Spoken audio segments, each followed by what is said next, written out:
Bom dia, meus queridos, a graça e a paz do Senhor Jesus. Hoje veremos mais um novo livro para a nossa reflexão. Entraremos no livro de Zacarias. Abra aí a sua Bíblia para você conferir conosco esse livro tão maravilhoso, já quase encerrando o Antigo Testamento. Olha, o desafio começou dia 21 de abril de 2016, vai terminar dia 23 de julho de 2019, 1189 capítulos, e nós estamos aí pertinho já de terminar o Antigo Testamento. Então abra aí a sua Bíblia, pegue aí a sua Bíblia, de preferência a Bíblia de Estudo de Genebra, olha aqui, ó. Aqui você tem na nossa loja aqui para adquirir. Essa aqui é o fundo, aqui o background aqui atrás de mim. São camisetas da nossa loja, são bonés, nós temos livros, nós temos artigos evangélicos aí para o seu deleite. Nós também somos editora, produzimos livros, tem diversos livros produzidos, tem aqui o livro do pastor Orcélio, tem esse livro aqui de idolatria, do Steve Gallagher, na aconselhamento bíblico de compulsivos sexuais. Nós temos aí produção também da Semeadores, muitos livros produzidos.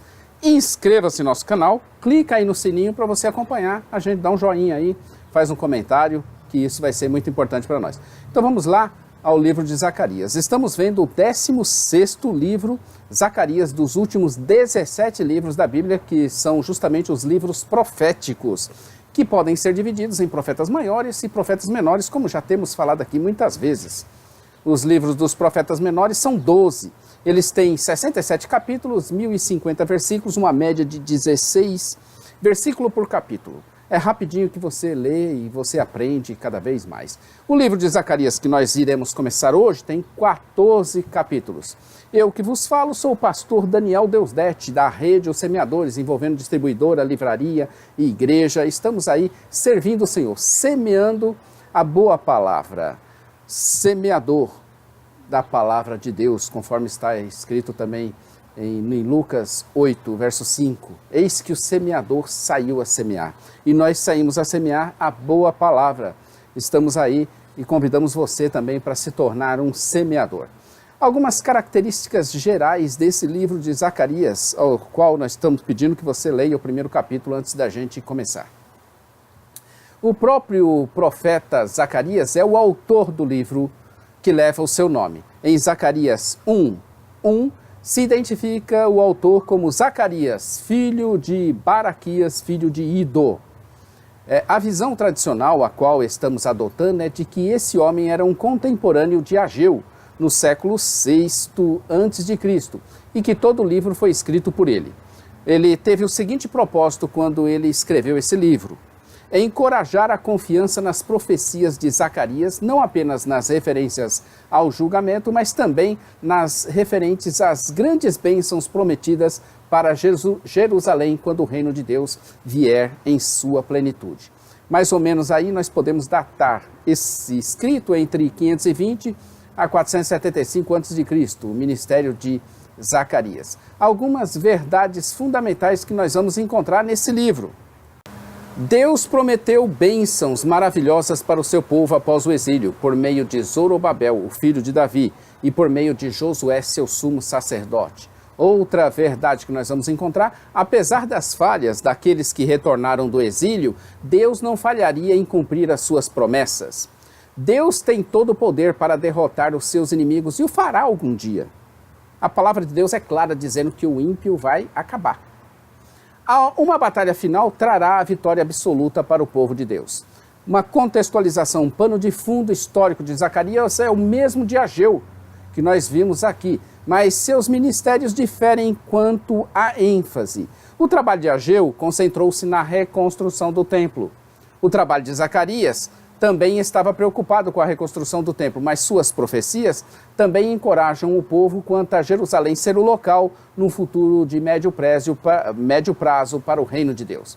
Visando o melhor entendimento dos acontecimentos históricos da época, apresentamos a seguir um quadro onde nós podemos ver, que você pode ver também lá no site, na jamaisdesista.com.br, onde tem a parte escrita, você vai vislumbrar lá um quadro comparativo entre Ageu, Zacarias e Esdras.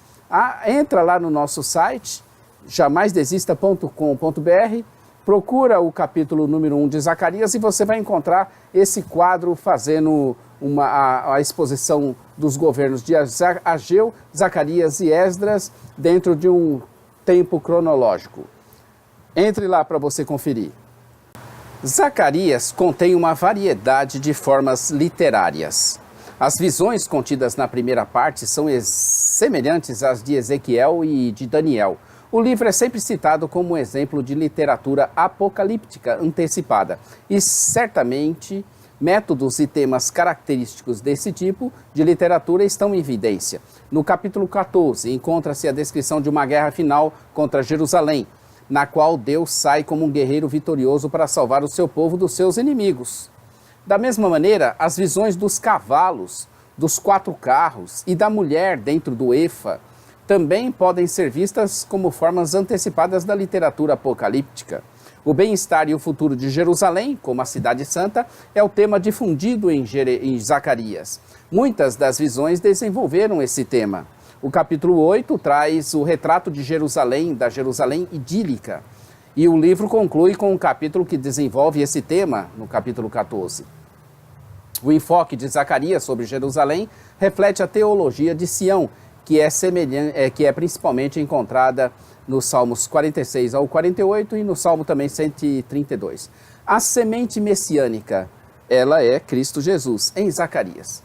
Zacarias falou tanto do futuro imediato de Israel como do futuro distante com Cristo. Como ocorre com a maioria das profecias de restauração de Israel pós-exílio, as palavras de Zacarias tiveram um significado imediato para Zorobabel, o filho de Davi, para Josué, o sumo sacerdote, e para Jerusalém. Ao mesmo tempo, todavia, Zorobabel representava apenas a continuação e não o fim da linhagem davídica. Josué também representava a continuação da linhagem sacerdotal e fazia parte dos homens de presságio. Como resultado, o que foi dito sobre Zorobabel e Josué anteviu o último filho de Davi, o Messias, que cumpriria um dia plenamente. Por exemplo, as profecias sobre a bênção de Deus sobre Jerusalém eram ofertas genuínas aos que retornaram do exílio. Essas bênçãos poderiam ter sido percebidas em alguma extensão durante os primeiros anos após o exílio, mas muitas se arderam por causa do pecado. Mas o que foi oferecido a Zorobabel certamente se cumpriria no Messias, que traria todas as esperanças da dinastia de Davi e do sacerdócio ao seu pleno cumprimento por meio de sua perfeita obediência. Portanto, podemos afirmar com certeza que Zacarias forneceu muitos vislumbres do Messias, Jesus. Zacarias concentrou-se na família real de Davi, Zorobabel, e no sacerdócio zadoquita, Josué, como figuras centrais na realização das bênçãos de Deus na restauração.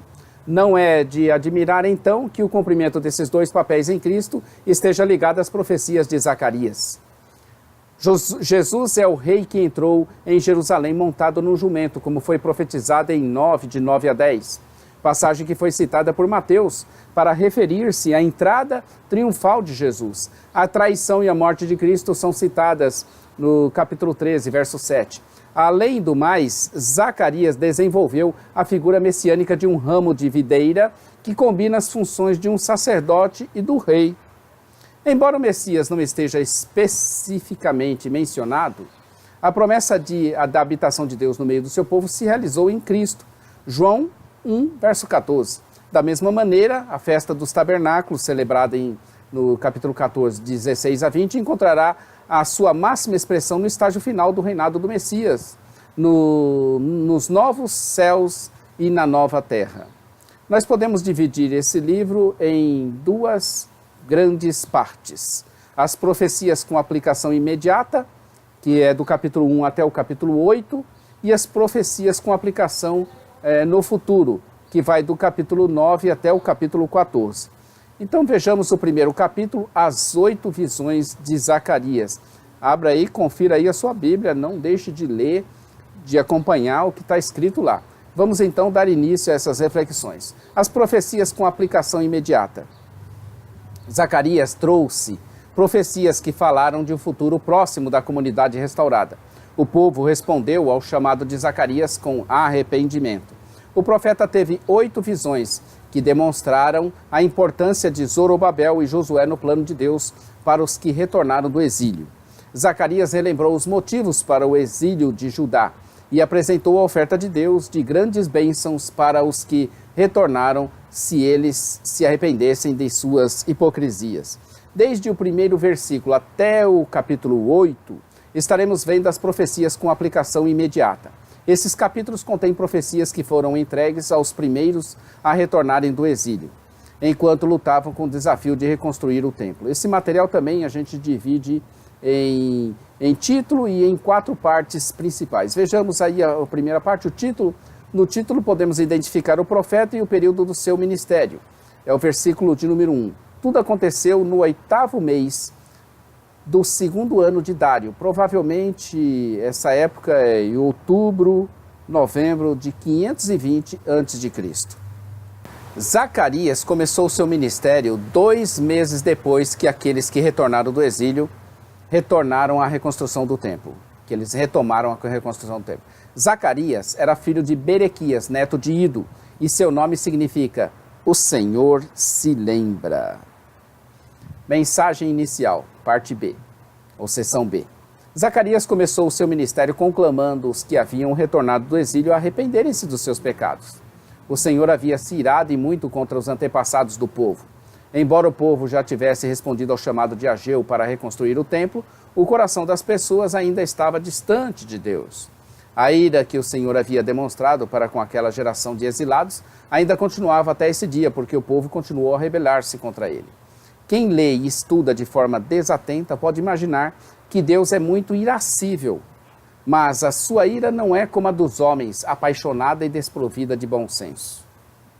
Antes, a sua ira é santa, justa, perfeita e boa. Ela é tão santa e boa como é a sua verdade, como é o seu amor, como é a sua justiça. Quando Deus se ira, jamais há nele desejo mal. Antes, são seus atributos santos e perfeitos que estão agindo e controlando o universo. Por meio do seu profeta, Deus se dirige ao seu povo como Senhor dos Exércitos. Essa tradução tradicional do nome do Senhor foi particularmente relevante para as visões que se seguiram. Deus exigia deles uma atitude de se voltarem para ele, pois que, em sendo assim, ele se voltaria para eles. A palavra hebraica traduzida por tomar ou tornar também pode significar arrepender-se. O arrependimento envolve dar totalmente as costas ao pecado e voltar-se para Deus. O retorno de Deus envolveria dar totalmente as costas ao julgamento e voltar-se para abençoar o seu povo. O fato era que o povo estava caminhando rumo à perdição, até que Deus, em sua infinita misericórdia, levanta Ageu e levanta também Zacarias para pregar ao povo o arrependimento. Se não houvesse a pregação, estariam até hoje seguindo outro caminho. A resposta do povo somente viria por causa da pregação da palavra de Deus, a qual estamos hoje, século 21, conclamados, né? Nós estamos sendo exortados por Deus a pregar para a nossa geração. Deus os alerta de que não era para eles serem como seus antepassados, que não tinham dado ouvidos aos profetas pré-exílio ou do período do exílio, por exemplo, Isaías e Jeremias. Eles não tinham ouvido, entenda, obedecido, nem tinham atendido, uma vez que seus corações estavam endurecidos pelo engano do pecado. Seus pais demonstraram obstinação e rebelião. Consequentemente, as maldições da aliança caíram sobre eles por causa da sua desobediência. Nada acontece se não pregamos. Mas quando pregamos, há 2 públicos. Um ouve, entende, se arrepende e se volta para Deus. Outro endurece seu coração para juízo. Cuidado com a pregação. Ela sempre provoca em nós essa reação. Onde estariam agora os antepassados dele e os profetas? Todos haviam partido, mas não as palavras e decretos anunciados pelos servos de Deus, os profetas. Eles se arrependeram e exclamaram que, segundo as suas obras que mereciam, assim eles estavam recebendo. Os que retornaram confessaram que seus pais mereciam o exílio, um tema proeminente entre os primeiros profetas. Além do mais, confessaram que eles mesmos haviam recebido da parte de Deus o que mereciam durante os decepcionantes primeiros anos de restauração. Admitir a justiça do julgamento de Deus era um elemento crucial do arrependimento deles. As 8 visões noturnas. Começa aqui no versículo 7 e vai até o capítulo 6, no verso 8. Estaremos então vendo essas 8 visões noturnas que Zacarias recebeu a respeito do que Deus faria com relação às dificuldades que os que retornaram enfrentariam. E também assim podemos dividir essa em 8 partes. Vejamos a primeira dela, o homem entre as murteiras. A primeira visão foi de um homem entre as murteiras. Esses versículos registram a primeira das 8 visões que Zacarias recebeu no curso de uma noite. Verso 8. Interessante e curioso que todas as visões vieram em uma única noite. E que noite essa enfrentada pelo profeta de Deus, hein? A primeira enfatizou o compromisso de Deus com o povo da aliança, de ser o restaurador de Jerusalém e o protetor da cidade contra as forças pagãs. A visão conclamava o povo de Deus a olhar além das circunstâncias do momento e a colocar sua confiança nas promessas do Senhor. Tarefa difícil para cada um de nós que temos o costume errôneo de achar que estamos sós e que não há saídas para os nossos dilemas enfrentados, muitas das vezes pelas nossas próprias astúcias.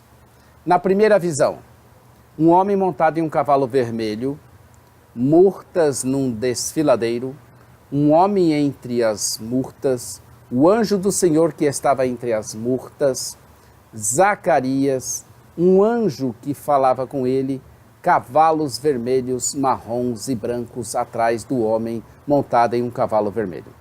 O relato ao anjo do Senhor que estava entre as murtas, por parte do homem que estava entre as murtas, foi de que toda a terra estava agora repousada e tranquila. As nações autoconfiantes são comparadas ao Estado judeu, que se debatia com o governo persa. No entanto, a segurança que Deus ofereceu ao seu povo era de que as nações que se sentiam seguras passariam pelo julgamento. O anjo do Senhor, verso 12, era o mensageiro de Deus, que interpretou as visões para Zacarias. Nós temos essas interpretações, nós temos aí um recado aqui da Bíblia de Estudo de Genebra, que é um artigo teológico sobre anjos, está em Zacarias 1, ao qual nós recomendamos que você visualize. Aquele anjo do Senhor perguntou ao Senhor dos Exércitos até quando deixaria ele de ter misericórdia de Jerusalém e das cidades de Judá, pois que já sua ira durava já 70 anos. Uma referência à profecia de Jeremias 25, versos 11 e 12, que anunciou o exílio. O livro das Crônicas associa o fim dos 70 anos de Jeremias com o decreto de Ciro em 539 a.C. A resposta do Senhor foi boa e acalentadora. Palavras que refletiam o amor de Deus pelo seu povo e reafirmavam seu compromisso de não abandonar os seus filhos. Hebreus 13, 5. Aquele anjo então passou uma palavra para Zacarias proclamar: o amor zeloso de Deus pelo seu povo e cidade escolhidos, e o levou a agir em favor deles. Um tema semelhante está expresso em Sofonias, no capítulo 3, nos versos 9 e 20. Era para ele dizer que Deus tinha sido zeloso com Jerusalém e Sião, mas estava irado com as nações que se sentiam seguras. Observe o contraste com o verso 2, em que Deus está irado com seu próprio povo. Aqui o amor de Deus pelo que é seu, veja aí o verso 14, o levou a proteger o povo ao trazer julgamento sobre as nações que afligiriam seus filhos além da medida. O Senhor dizia que estaria se voltando para Jerusalém com misericórdia e afirmava que o seu templo seria reconstruído. Um tema comum nas visões. O fato de Deus ter escolhido o povo e a capital com os seus os distinguiu das outras nações pagãs. O objetivo da sua escolha era o de trazer a prosperidade ao seu povo. as minhas cidades ainda transbordarão de bens. Ageu prometeu bênçãos semelhantes aos que retornaram do exílio, mais ou menos nessa mesma época. Veja aí Ageu 2, dos versos 6 ao 9. Se o povo reconstruísse o templo e se arrependesse dos seus maus caminhos, Deus concederia muitas bênçãos à recém-formada comunidade de Jerusalém. Os 4 chifres e os 4 ferreiros. Zacarias teve outra visão envolvendo os 4 chifres e os 4 ferreiros. A segunda visão de Zacarias tratava de 4 chifres, ou seja, chifres de animal. Zacarias teve outra visão envolvendo os 4 chifres e os 4 ferreiros. A segunda visão de Zacarias tratava de 4 chifres, ou seja, chifres de animal. Os chifres de animais simbolizavam o poder e o orgulho do antigo Oriente Próximo, em outros locais do Antigo Testamento. Nessa visão, os 4 chifres representavam as 4 nações que oprimiram o povo de Deus. Os 4 ferreiros representavam as nações que destruíram os chifres. Quando Zacarias olhou para o alto e viu os 4 chifres, ele perguntou ao anjo que falava com ele o que era aquilo. E ele respondeu a ele tratar-se daqueles que dispersaram Judá, Jerusalém e Israel. A identificação dos 4 chifres poderia ser a mesma das profecias de Daniel, que no caso corresponderiam à Babilônia, ao Medo-Pérsia, à Grécia e a Roma. A menção de Israel e de Judá pode indicar que as 4 nações opressoras eram a Síria, a Babilônia, o Egito, a Pérsia. Também é possível que os 4 chifres representavam os 4 cantos da terra, Apocalipse 28, ou seja, nações de todos os lados. Depois, ainda, Zacarias perguntou quem eram os 4 artesãos que o Senhor estava mostrando para ele. Os 4 ferreiros da segunda visão tinham vindo para derrubar o poder das nações opressoras. Essa visão simbolizava que as outras nações destruíram as nações que afligiram o povo de Deus. O cumprimento da garantia dada a Abraão de que Deus amaldiçoaria aqueles que amaldiçoassem os descendentes de Abraão. Zacarias, capítulo 1, verso 1, diz assim: No 8º mês do 2º ano de Dário, veio a palavra do Senhor ao profeta Zacarias, filho de Berequias, filho de Ido, dizendo... Esse é o verso de número 1. E o verso de número 21 diz, o 20 e 21, O Senhor mostrou-me também 4 ferreiros. Então perguntei, que venha estes a fazer? E ele respondeu dizendo, Estes são os 4 chifres que dispersaram Judá, de maneira que ninguém levantou a cabeça. Mas estes vieram para os amedrontarem, para derrubarem os chifres das nações, que levantaram seus chifres contra a terra de Judá, a fim de a espalharem. Então esse foi o capítulo de número 1 do livro de Zacarias, e nós veremos aqui amanhã o capítulo de número 2, a segunda visão de Zacarias. São 8 visões que ele teve numa só noite, e amanhã nós estaremos aqui com o capítulo 2, com a segunda visão de Zacarias. Inscreva-se no nosso canal, conheça o nosso blog site jamaisdesista.com.br. Lá você tem a parte escrita de toda essa narrativa. Lá nós temos essa tabela, nós temos ilustrações, gráficos, outros materiais que você pode ter acesso lá no conteúdo do jamaisdesista.com.br. Acesse lá. O programa de rádio vai ao ar todos os dias às 8h30, Momento Missionário com a Palavra de Deus e oração por todos. Ao sábado nós temos o Momento Missionário Palavra de Vida com o pastor Johnny Ramos. Agradecemos a todos por estarem conosco. Não se esqueçam de se inscrever, não se esqueçam de clicar no sininho, divulgue, compartilhe e vamos aprender cada vez mais a Palavra de Deus. Maranata, ora, ora, vem, Senhor Jesus. Deus abençoe sua vida, sua família e seu ministério, em nome de Jesus. Amém.